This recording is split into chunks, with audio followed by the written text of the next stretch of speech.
20 in April. Mhm. He's the first one they adopted. They adopted him when he was Six 6 days old. old.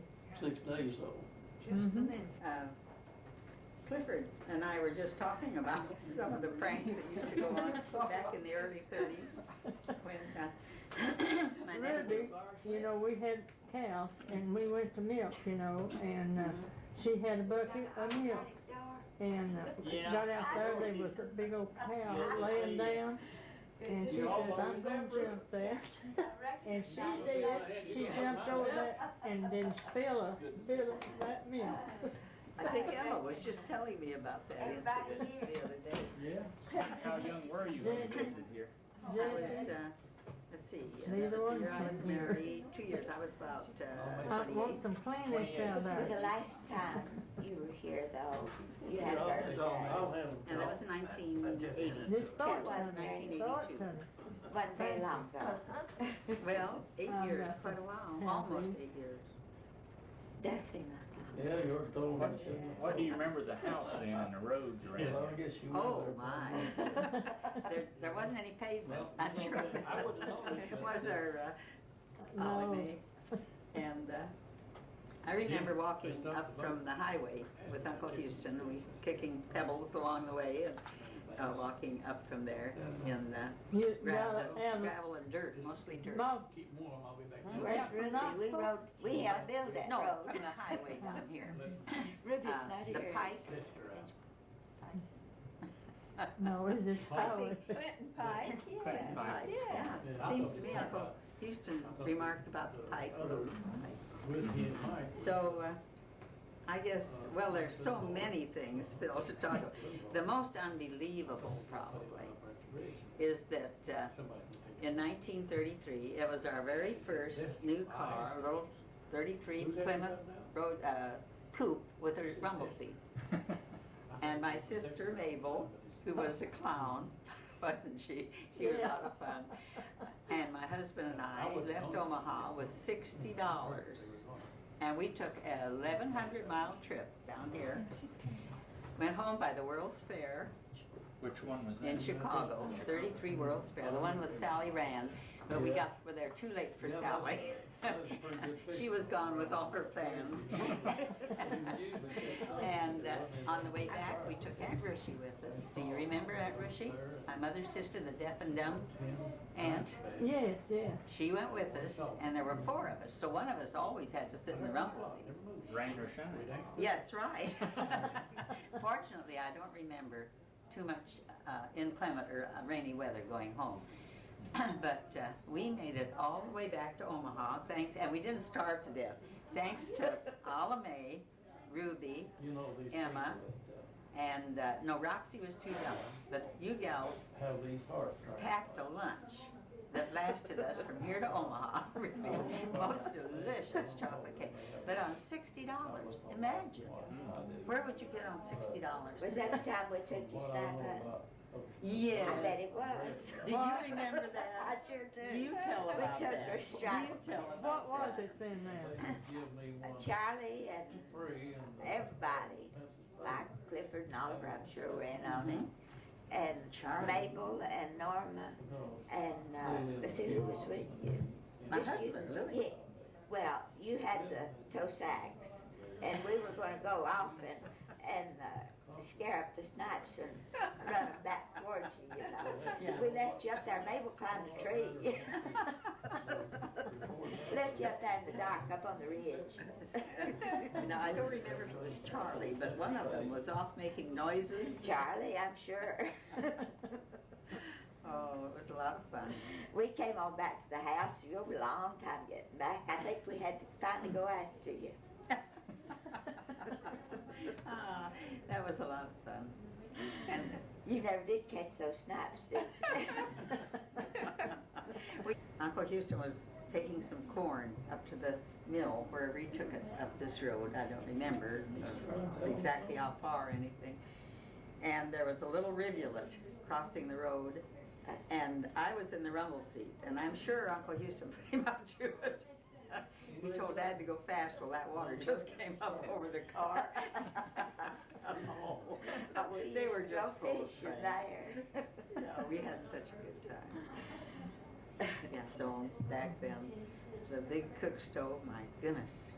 Oh, yes. I can Cooked remember a lot. Charlie's That wife. big food. skillet. She won that game with That skillet. Was It was about this big. Right, right. And I can remember Still Charlie's. have it. Still have it. It's Emma, where's Emma? She was telling me about your Uncle George, That 3-pointer. was out visiting over the They weekend made and, 2 or 3 3-pointers. they'd been I mean, right to the last killing second chickens for play. and dressing them and Well, there's cooking. you was in And he orange. looked out down the Yeah. road and said, The other here comes is another car, say, brown. put on, That's who it was. go kill another chicken. And his score was 107 to 105. Yeah, Never did know, And he scored that never last did know one, how the many last you were 3 gonna have seconds. for dinner. Oh, yeah. That was. Was my Yeah. sister born when you were here? My mom and dad stayed here and she was No, born no, here. she was expecting. Oh. Your mom was expecting. And I'll always remember coming down, whether it was the first morning I got here in time to see her out there with these 2 huge pans of biscuits, and I thought, what in the world are they going to do with all those biscuits? Well, of course, a house full of growing children Aunt Sadie had, and they just disappeared. It was amazing. Your mom was a wonderful cook. She really was. She was a wonderful wonderful Uh-huh. woman. And I remember Aunt Sadie sitting, it was on a wall over there, I know.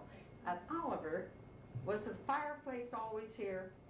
Or was there a fireplace? There was a fireplace right here. Oh, well, I thought so, because Uncle Well, there was Houston, the fireplace here and the fireplace in there and the fireplace in our bedroom now, and then one here.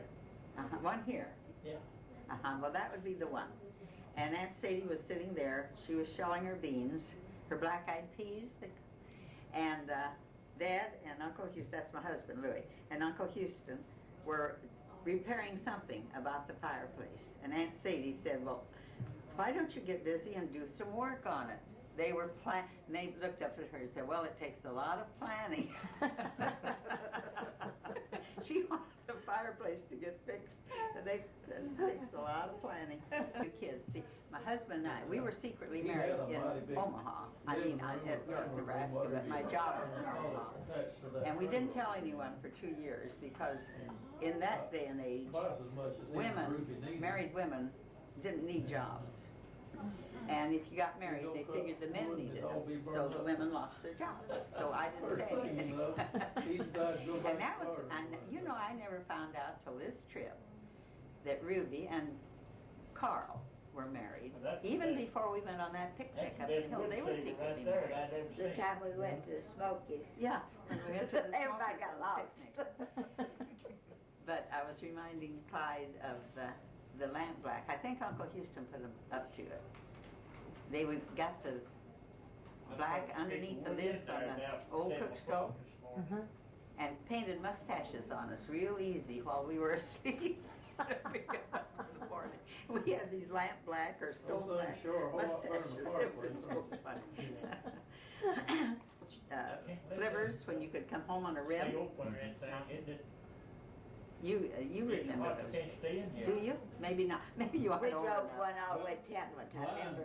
It wasn't the earliest model, but we'd have to stop and pump the gas line out or something. If I keep it loaded up with wood. Oh, you You remember when you I had, put when too much you, wood in it. had my, I had could your, keep them was two- it your two foot? inches open a little Yeah. bit. In- When you sprayed it up in the at head. Charlie's, I can't- you know, can't Yeah. get up on the any, lake. Closed it off, You but swung on the, You really want to go. I was born on a sort of a treeless farm in Wayne, Nebraska. Mom and Dad married here at the church up Wolf Valley, Piney yeah. Church. Piney Grove. Went by Piney horse and Grove. buggy to hospital. high school. That's right. And then that was in 1900, and then got on a train there and went directly to Wayne, Nebraska. Now my dad had been there before, but it was Mother's first visit, and it didn't hit me until just this year, and maybe in '80, I might have begun to give it some thought. to lift Mom out of these hills, this beautiful green country, and whisk her away to the treeless plains in Nebraska must have been a terrific shock. It must have been. But anyway, my two sisters, we were born in Wayne, and then after about, I would say, 4 or 5 years on the farm, my folks moved to a boarding house in Wayne, Nebraska. And so I've always been a native Nebraskan. And I had my first opportunity to meet some of my kinfolk in 1933 when we came down here. Mother had brought us back because my baby picture was taken in Knoxville, and I had long dresses. So I was maybe 9 months, year old, but I don't remember anything of that. I don't remember, of course, I never saw my grandparents. But I did get to know Uncle Houston and his family first, put down some roots, and it's been a nice relationship ever since. Your mother is my granddad's sister.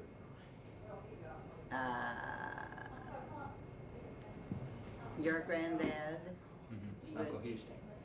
No, his sister-in-law. Sister-in-law. Your dad. Father was his brother. Okay. That's right. We can get all that straightened out for all the relatives that don't know you well or anything. Well, Mom was born in Wolf Valley, just, what's that direction? I don't know. North. Northeast? Wolf Valley. That other group of Herrells. Straders. Mother's maiden name was Strader. Where, here? And Direction from Oliver here. took us over to Mount Harmony Cemetery just the first of last week. And we located, of course, we had located it in 1980, 82, when we were here. My grandmother, her name was Barbara Clementine Kirk. And we located her grave at Mount Harmony. And I was glad for that. And you know, Mother was so glad for that because the last time we came, she asked me to look up some of her side of the family. And we found Grandma Kirk's grave, but we never found Grandpa's. Graduated from high school. I went to work for the Travelers Health Association. And it's not connected with the Travelers of Hartford. It was an independent association founded in Omaha, a mail order. I will call it a mail order insurance company. They did all their solicitation by mail. And I worked there 10 and a half years until they found out I was married. And the way they found out, I was expecting my first child, so I had to resign. Very hard to hide. You say then later you became a practical nurse? Yes, at 49, I took a year's nursing course and passed my state licensing. And I got in just under the wire because 50 was the deadline. So I was 49 in July and I started school in October. And it was very rewarding. Very, very nice experience. And I worked for 3.5 years as a nurse, a year of training, 2.5 years in Bishop Clarkson Hospital in Omaha as a bedside nurse. And of course, we were allowed to do some of the less technical things, you know, like blood pressures, hot packs, all that sort of thing. Changing bedpans. Oh, All the yes, by interesting all means. work. Oh, I'll have to tell you about this. We had a young lady was planning to get married, and she had an amoeba infection in the intestinal tract, where all she passed was blood. It's kind of gruesome for this, maybe. But anyway, that's very hard to control and get a handle on. It was at that time anyway. So finally one day I went in and her mother was visiting her, and I removed the bedpan and there was no blood. And I couldn't help but remark, oh, what a beautiful bedpan. And that tickled her. So as a result, she and her mother gave me a pair of earrings, which I still have. And I never, but nursing can be a very, very rewarding experience. It truly can be. And then I had to work Sundays. I had to rotate, of course, and I wanted to be with my family on weekends if possible. So when a dentist that I went to high school with, his wife asked me one day how I'd like to come and work for her husband. Now, our children had gone through grade school together, Elizabeth Rowe, and so I knew Elizabeth quite well by this time because my boys were out of high school already. And I said, well, I'll see about it, because that way I could work and have my Saturday afternoons and Sunday off and be with my family. So I resigned. My head nurse said, Norma, you'll be back in 3 months. I'll give you 3 months. But I didn't go back. I worked for him 14 and a half years. Then I retired, and I had wished afterwards, had I known my husband would live such a short time. From my time of retirement, I never would have worked till 65, you know. I would have taken it earlier, and we'd have had more time in maybe Arizona. Who's to know? But it was a good life. Just from as far away as Oklahoma, red dirt on our back porches, just you'd go out and just be heavy. And then the summer of 34, the drought, there were no green leaves. They were brown all summer long on the trees. And it was during the height of the Depression. And we were so poor that I can remember taking walks, as one's supposed to do when they're expecting a child, and going by a little street vendor, and the apples were a nickel apiece, and I wouldn't let myself buy an apple. Isn't that something to remember? Not that I resented it, but that's just, and you know the funny part of it is, we didn't feel denied. Everybody was in the same boat. And we didn't feel, we felt maybe some things we couldn't have, but we didn't look at it as being denied or that we were poor. And when we used to entertain people, we had cinnamon toast and coffee and enjoyed it. We had a sandwich, and there was one time she made this old man one, and he wanted money, and he went down the alley and threw it away. He wanted money. But usually they were happy with something to eat. Old New River was a good experience. I stayed at this boarding house. There was 3 other teachers, and I know this little boy, he was about 7 or 8. His daddy had gone hunting and killed a possum. That little boy dragged that possum all over the house that night by his tail, and the next day they cooked it for supper. It wasn't that, but something or another that, Not anything outstanding. Just a good guy, wasn't he? Yeah, he just a good guy to fish with. I guess you two have fished all over Tennessee and Florida, probably everything in between. Yeah. I fished some in Texas, North Carolina.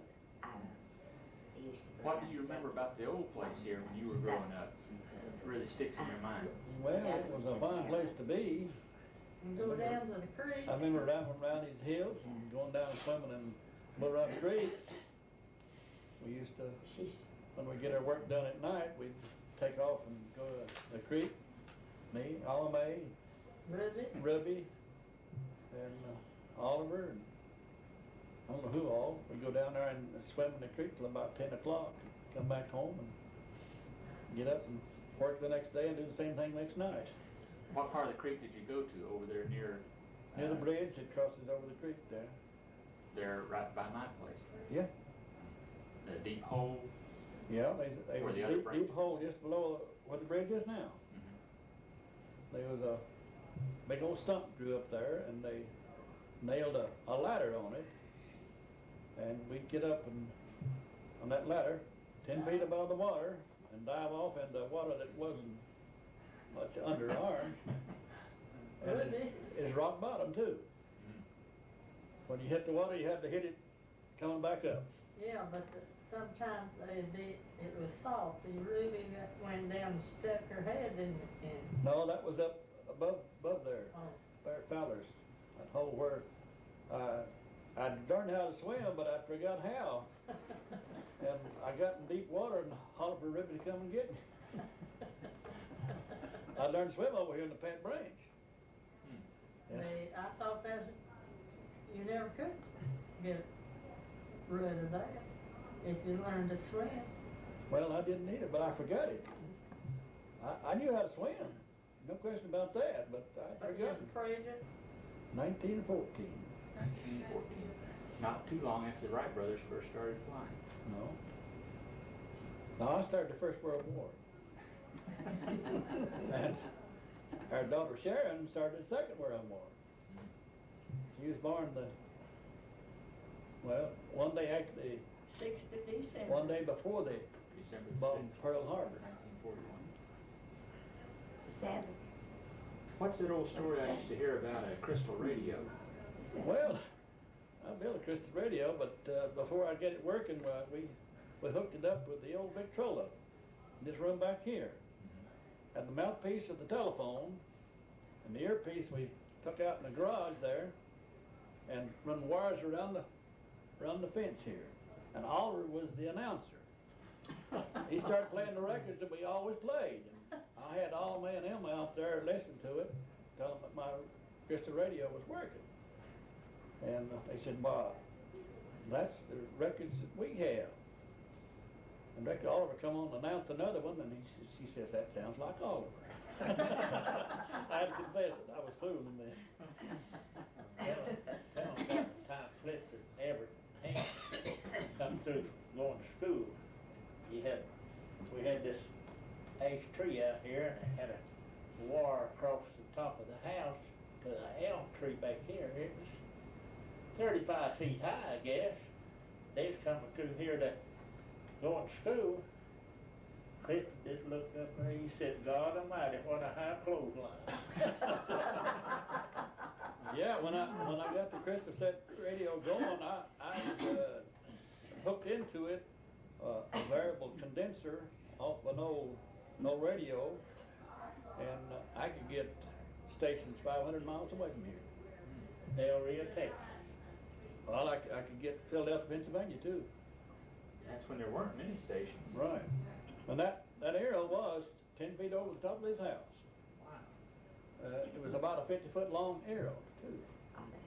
Who got up there and put it up there? Well, You climbed a tree, and I climbed the tree and put it tree to tree across there. And that's the same radio I had going when the lightning struck it, when Roxy was listening to it. It gave her a pretty good shock, and she's been afraid of lightning She ever never since. has forgotten it. No, she hasn't forgotten it.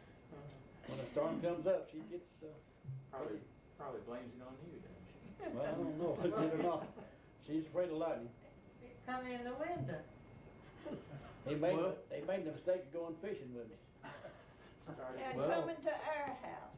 I went In to Oak work at Ridge. Oak Ridge, and Clifford was working right on the same workbench that I was, just a little further down the line, and we got acquainted.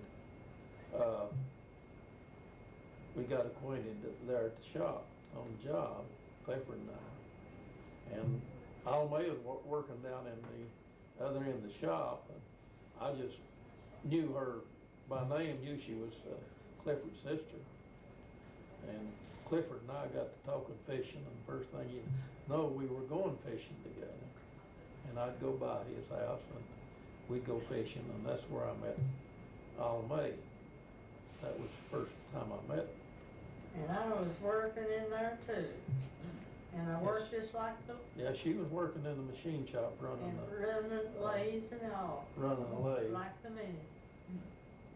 What do you remember this house when you first started coming up here? What were your Well, I just thought it was a big house. I think first time too I was up here, didn't even come in. For some reason or other, we parked out there in the driveway going fishing or somewhere.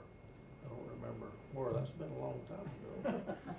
No, just yesterday. 40 odd years ago.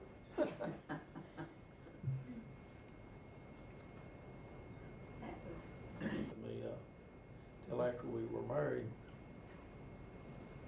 wouldn't have seemed proper back then, would it? Well, I don't know, there's one of the fellows I worked with, his wife, before they was married, kept going fishing with him. And every time he'd go, she'd want to go, but then after they got married, she didn't want to go fishing anymore. And what did he do? But Ollie did after we were married. Well, listen, she Ollie used, was as big a fisherman as yeah, the she used to fish with me regular, and Cliff and I regular. I've beat him a many a time.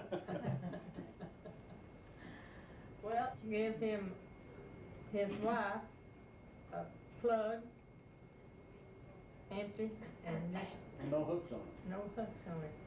And she thought she was fishing. Well, boy. this thing won, and he would put a topwater plug on to keep her from getting hung up when there's trolling. And she caught more fish on the topwater than he caught on the And Ollie, why don't you tell me the story about the cow's tail? Oh. Everybody keeps hearing about it, but let's hear it official. No, I'll let somebody else do that. I bet you tell you the one about the silk handkerchief. I've not heard that one. What about the silk handkerchief? Buddy, that's not good to hear. Not totally. Well, we're- Okay, I'll tell that if you'll tell the other one, Clifford. Okay. All right. I had a pretty handkerchief that ain't all. Uncle Frank had given me. Trifini had given it to me, and so we went a walking up to the barn and got up there. He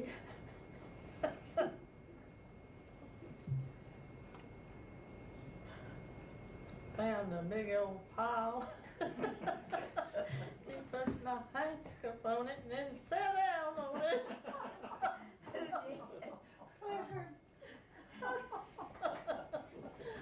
That kind of damaged your handkerchief just a little bit. Now then, you can take it. They were up at the barn milking.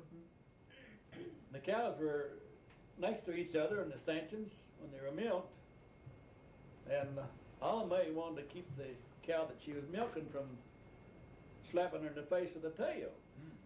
So she tied it to the cow in the next stall. When they got through milking, unthinkingly, she turned the cows loose, and they took off down the hill there, and they went one on each side of a tree, and that pulled the switch off the cow's tail. And I looked. About the farm when it was early. Well, it's quite grown up. Back earlier, there was this field over here, there's large cedars there, and ditches 4, 5, 6 foot deep, and down to that field over there. The field is so plain and clear now. Yeah, a lot of cedars there. I cut the cedars, and this in 1940, we moved out here, and it was growed up in cedars. Oh, some of them was 16 inches through. I cut them and piled the brush in the ditches, and hooked the horses to the plow, plowed dirt in those ditches, and backed it in to where they would catch up, sowed in grass. What about the orchard up here? I hear a lot about the old orchard, but Peach orchard. Well, it was about deteriorated to a point that maybe 3 or 4 trees are still bare when we moved out here. But the orchard was set out back when we were kids. Yeah. And we'd, Clifford and I, when school was out, we'd have to sprout that peach orchard, about 5 acres. when you say sprout it, Well, sprouts would grow up 4 foot high. We'd take a mattock and dig them out. all the stuff in between the Yeah. trees. Yeah, there's 2 rows of trees and a slow ditch. I believe there's four slow ditches across. It's conduit to drain the water to keep it from washing. They run the slow ditches into edge of the woods at each end of the orchard. and we would go up there. Of course, it's hot. Sometimes we'd find a red ant hill. We'd catch a grasshopper, a June bug, and pull maybe one leg off the grasshopper to keep it getting away from it. And we'd spend hours watching ants and the grasshopper. Sometimes we'd catch a June bug and pull the wings off it and maybe one leg, and so he couldn't get away from it. But sometimes it'd go 10, 15 feet away from an ant hole, wouldn't it? Yeah, one time, Made out of wheelbarrow wheels, iron wheels, and of course it was a wood axle, and it had a half-inch steel rod too, and put the wheel on, bored a hole through the rod and put a nail in it so the wheel couldn't come off. We'd get up on the side of the hill over and ride it down. Let's see, you and I used to live down here where the Clifford's place was. Delmer Graham. And they were two brothers, and I don't know which one that made the deal with us, but we cut about 100 trees, and supposed to get 10 cents a piece for them. Well, he loaded them up, hauled them off, never give us a dime, did he? No, we never did get it either.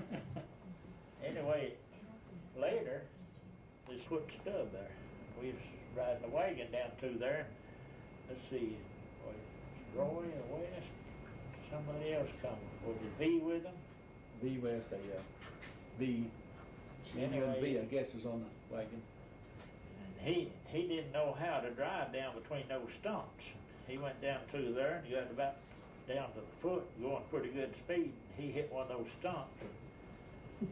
Throwed him over about 10 or 12 feet in front of the wagon. Of course, the wagon went upside down and had the standards that they stuck in the ground, stopped the wagon, and if it hadn't stopped the wagon run over him. How'd you meet your husband? How did I meet him? I met him at the porcelain plant in Knoxville. I think everybody must have worked there at one time or another Yeah. from around here. All Was eight that of the us. only place to work? All 8 of us kids worked there at one time. Yeah. All 8 of us. I know my dad's spoken of it, and my father-in-law, Alan Cooper, spoken of it. What was it like working there? What did you do? Well, I Worked in the assembly, didn't you? in the assembly department, and I Worked in the brass department.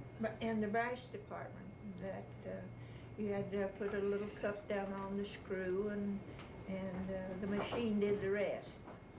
Wow. And then when I met him, I was swedging key handles, the things that turn the lights on, Oh, okay. and This is when electricity just came to this area, I guess, and everyone needed light fixtures.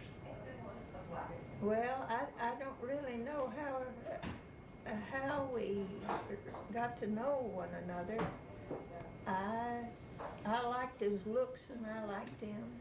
And he was going around, pulling the girls' sashes undone and everything, but I liked him, and I don't remember. How did I? Well, somebody told me that you was liking me, I believe, and I asked you out. Asked you to go to a movie. You said you didn't go to a movie. Yeah. So that, I figured, was a girl that I wanted to go with. So we made a date, and I went to your house. See you. Well, Margaret, you Rest can tell of a little his- bit about him. well, he wasn't a Christian at the time, and I had made a promise to myself that I'd never marry a man that wasn't a Christian. And I liked him an awful lot, and we had been going together over a month, I guess. And I liked him a lot, and I saw that he liked me, and I thought, well, this is a time that I'd better go somewhere else. That's the way I took care of my problems. Whenever there was a problem come up that I couldn't deal with, why, I went to some other place. Mm. And so I was working on the tapping machine, I guess, and no, on making the swedging the key handles. And my boss came over to me and he said, Jessie, he said, Clifford accepted the Lord last night. Well, I never thought that he would accept the Lord, although I knew he was a good fellow. So the first thing I thought of, I don't have to run any longer. So we were married. We had just gone together for 3 months, and we were married. Where did you live? Well, my home was in Newmarket, in Friend Station, really. And, well, I was all over, just going from one place to another. What kind of work did your dad do? My dad was a carpenter. And it was during the Depression, and we never went on the bread line, but Had he... to take work wherever you could find Yes, it. and I remember one time that he was working for $12 a week, and it was hard work. And the Lord didn't cause us to do without one meal, but it was during the Depression, and it was hard. You know, Phil, you make a good dentist. You make it so painless. Thank you, ma'am. What I remember is Margaret's pies, family pies, because it's such a big family. How did you find time to make all those different pies and things? Well, you find time when you want to feed your family. And when you enjoy cooking, once you learn how to do some of it. Now, I had to have a lot of help to start with. Because in going to school and working, and later on too, even while I was just in the summers, you know, in school. So I had to learn a lot from Oliver, from my mom and all, and then the girls here helped me to learn to cook more than, because I hadn't really done anything but cook beans and cornbread and just very few things at home. Well, you were from another part of Knoxville. How'd you meet Oliver? Well, see, Ollie and Emma and different ones of them, they lived at our house, so at Mama's. Oh, in Boarded town. there, and Albert come in to visit, you know, sometimes, so come by to see them. And we got to know each other then. They would do that. What was that about you knowing which was which at the porcelain plant? Well, every once in a while, Jessie would come over to me and she said, which is that? Says, is that Oliver or is it Clifford? You know, it's looking from inside out. Sometimes it's hard to tell. And I knew when it was Oliver anyway. Margaret always said she knew who her man was. Oh, but, So you two knew each other before you were married? oh, yes. Oh, okay. I didn't realize that. Yeah, because we both worked down, I worked at the porcelain plant too. You did? About all my family worked there, some time or other too. That was a good place to go to work where you didn't have to dress up to go. About the only work in this area, I guess, where you didn't have to have a special skill. What year was that when everyone was working there, all the family? Well, now, I worked some there before I got out of high school. My mother was already working there. And I mean, when I was going to high school, I graduated from there in 35, so that was before then.